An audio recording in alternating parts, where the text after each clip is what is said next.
Thank you for the worship team. Thank you so much. Please be seated, everybody. Touch your body beside you. Tell that person, God will speak to you today. God will speak to you today. And if there is a woman beside you, tell her, hello, gorgeous. Hello, gorgeous. If there's a guy beside you, tell him, hello, guy.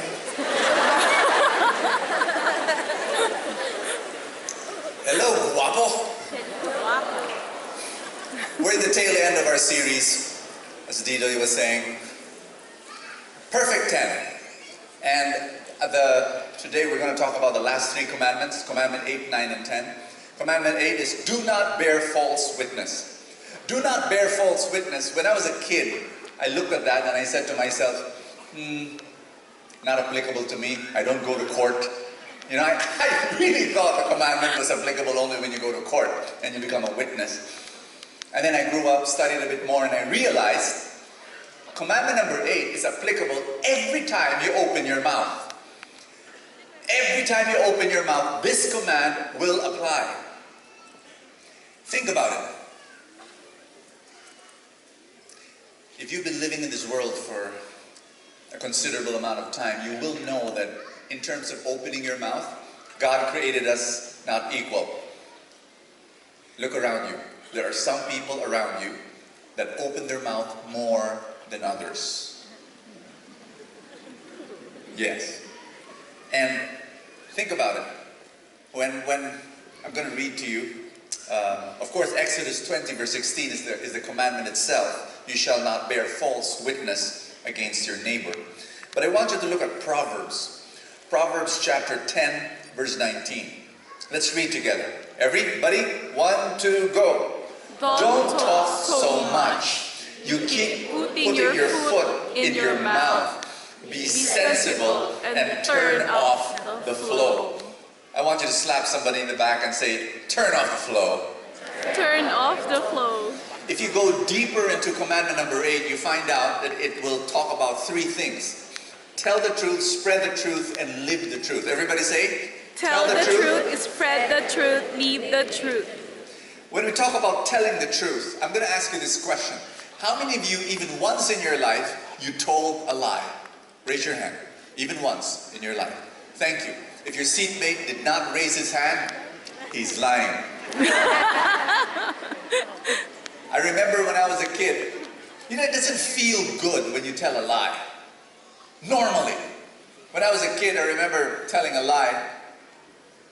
I was leaving the classroom and I was holding the doorknob, and I think I opened the door rather suddenly, you know, and my classmate, I didn't know, my classmate was right behind the door, and the door hit the soft spot of his forehead and it started to bleed profusely, and there was blood on the white uniform on him, and I remember our teacher enters the scene, sees the mayhem, sees the blood-stained uniform of my classmate, and she almost screams, "Who did this?" And there I was holding the doorknob, and I said, "Not me."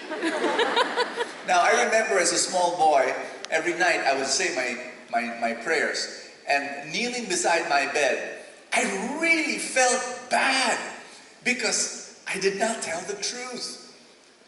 When you do not tell the truth, something in you rebels. Something in you says, this is not you. You're supposed to tell the truth. Why? Ask me why.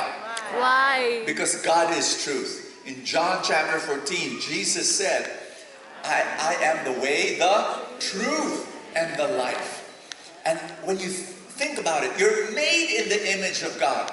Therefore, you desire truth. You want to tell the truth. Friends, I'm not talking about people who tell one lie after another lie and after another lie after another lie. It doesn't bother them because their conscience is seared, you know. And then what happens is that they begin to believe in their own lies. We're not talking about that. It's very dangerous, by the way. I'm talking about normal people. The reason why you get bothered by telling a lie is because you're not made for lies. You're made for the truth. Do I hear a loud amen? Amen. Second thing about the commandment number 8 is this. You need to spread the truth. Everybody say, spread the truth. Spread the truth. Let me tell you something very important. There is a difference. Everybody say, I'm listening. I'm listening. There is a big difference between accuracy and truth. Very big difference. Ask me what? What? If your wife, for example, gained 10 pounds, you can accurately say, you're fat. But is that the truth? I'll tell you, she already knows. She's gained 10 pounds. She feels bad about it already. Why say you're fat? That's not the truth. Might be accurate, but it's not the truth. Why not say the truth? Hold her hand and say, I love you yesterday, I love you today, and I love you tomorrow. And forever you will always be the most beautiful person in the universe to me. That's the truth.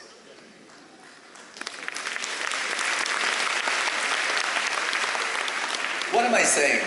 I'm saying every time you open your mouth, everybody say this with me, every time I open my mouth, Every time I open my mouth, I will ask the question, I will ask the question, am I building up or am I tearing down? am I building up or am I That's tearing the down? magic question. And I'm going to ask you, we're going to go through Ephesians this time.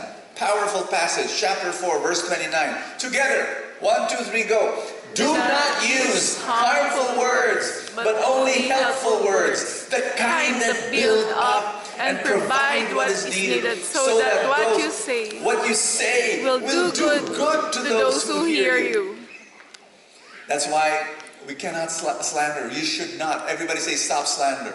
Stop slander. Why will you talk about the negative qualities of another person? Why will you talk about the weaknesses of the other person? Why? Because you can, but you're tearing down. You're not building up.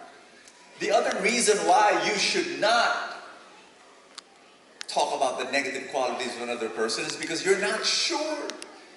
Matthew 7 verse 1 says that, judge not, that you be not judged. Basically, this is the rule. This is the rule. Everybody say, I'm listening. I'm listening. Hold the hand of somebody beside you. Squeeze it hard until blood spurts out. And I want you to say this to that person. Okay? You know, it's so easy. It's so easy just to blurt out, and talk about, how bad that person is. And say this to the person beside you. If you have nothing good to say, If you have nothing good to say, be quiet. be quiet. And then turn to the other person that you just ignored a while ago and tell that person, turn off the flow. Turn off the flow. Turn off the flow. Very, very, very, very important. Here's number 3. Live the truth. So you need to tell the truth, you need to spread the truth, and you need to live the truth. Meaning to say your actions, they speak louder than words. And so your words and your actions must be one. And I remember I was walking in a mall one time and this woman came up to me and she started crying. And she was all messed up and she said, Brother Bo, please pray for my husband. My husband is a churchgoer, goes to church every day, a lay Eucharistic minister. But Brother Bo, he's having an extramarital affair. What do you call that? He's not living the truth. He's pretending. He's wearing a mask. He's living a lie. And that too is against commandment number 8. Are you listening? Yes. So you need to live the truth. You need to remove your mask. You need to remove the old pretense. You need to start living the truth. Commandment number 9 and commandment number 10, we're going to discuss it as one. Because commandment number 9 and commandment number 10 is this. You shall not covet your neighbor's wife and goods. And, that whole thing, it's really about envy. Everybody say envy. Envy. I call envy the hidden disease. Ask me why. Why? I call it the hidden disease because many people who are envious do not admit they are envious, do not acknowledge they are envious. You know you're envious if, ask me when. When? When you have a certain strong dislike for a person who's got it all together. Or you are so competitive with another successful person. You don't know why you're so competitive with that other guy. Or if that other guy fails, you actually feel good about it. And in Tagalog you say, buti nga. Yabang kasi.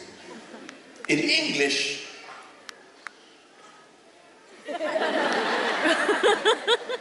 good for you.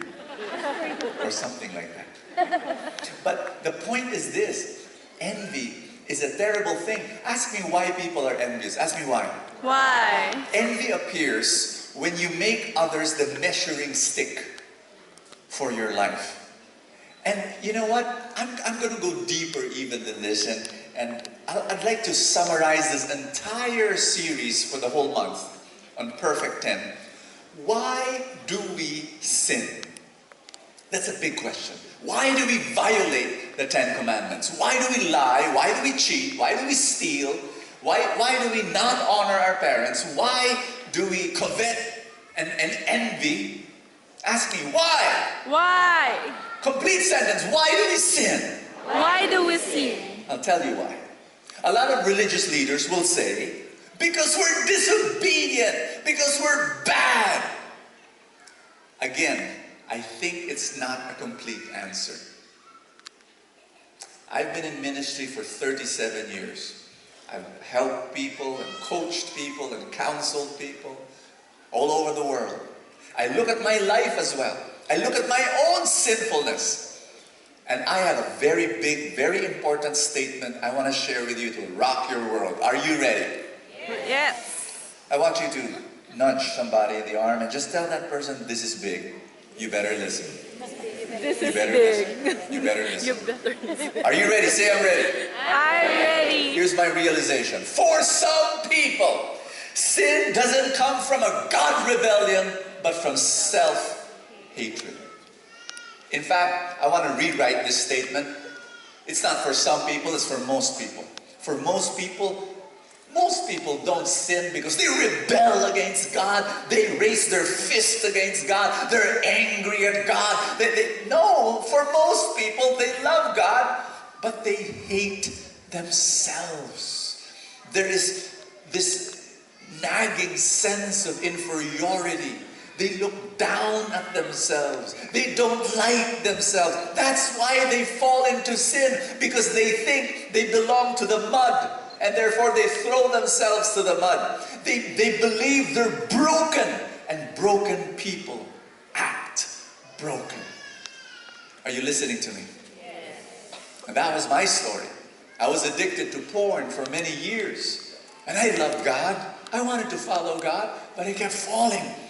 I stand up and I fall again. I run to confession and I fall again. I kept falling and falling and falling.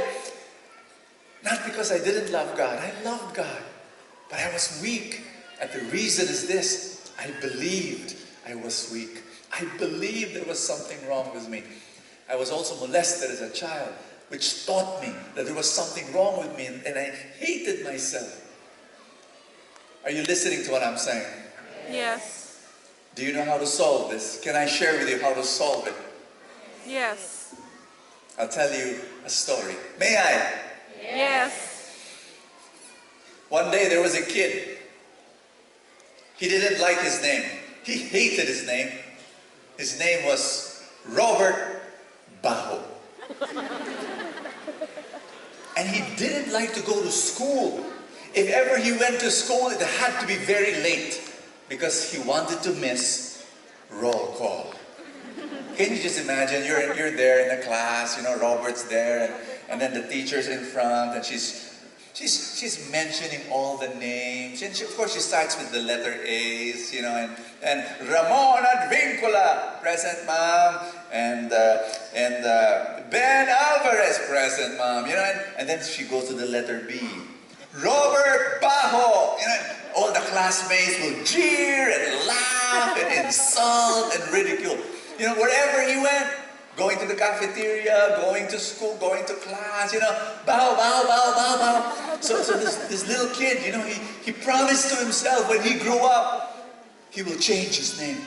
And so from grade school, he went to high school, college, and then college, he got a job. And when he got a job, he met a lawyer. And the lawyer's name was Attorney Roger Reyes. And he told the attorney, you just have a nice name. You know, so simple, so common, you know, Roger Reyes. I like that. You know, I have a terrible name. My name is Robert Bao. And then he said, attorney, can you help me change my name? And the attorney said, of course, that's so easy in court. What new name do you want? And then Robert said, I like your name. Can I borrow your name? Roger. You know, I like that. And so the attorney said, okay. I'll do it. A few days later, he comes back. He goes to Robert with a legal document. Your name has been changed. Gives the piece of paper to Robert, and Robert's so happy. And he reads, from this day forth, on this day, Robert Bao shall be called Roger Bao.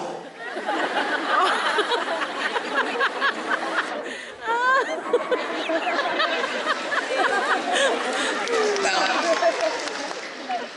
a few months later, Robert migrated to the States in America.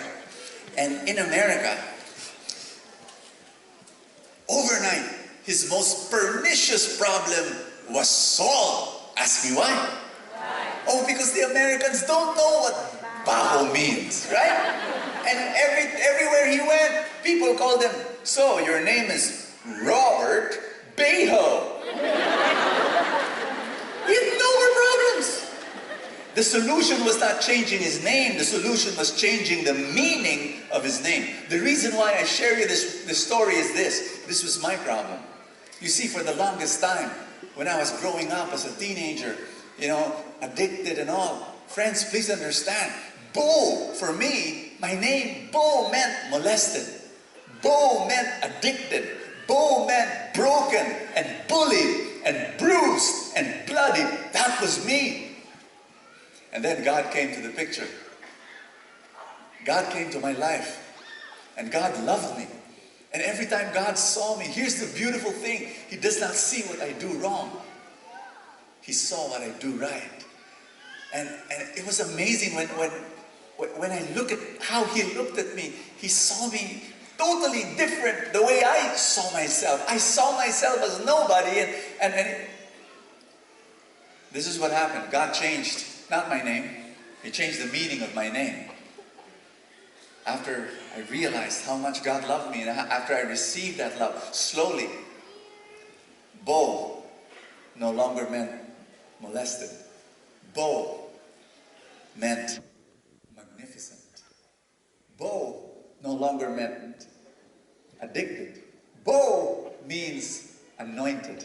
Bo no longer means broken and bruised and bullied and bloodied. Bo now means blessed and beloved and beautiful. And this is what God is doing in your life right now. He's changing the meaning of your name. Once upon a time, you look at yourself and you say, no, this is what I am. You know, I'm low, and I've got one last thing I'm going to do. You know, when you enter a carnival, a theme park, there are rides like roller coasters and all that. Before you enter the roller coaster, you see this thing where there's this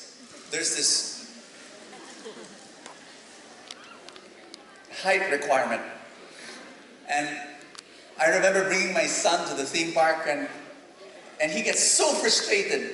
He's only like this, or he's only like this, you know, 4.5, and he doesn't reach 5, and, you know, he said, I can't ride.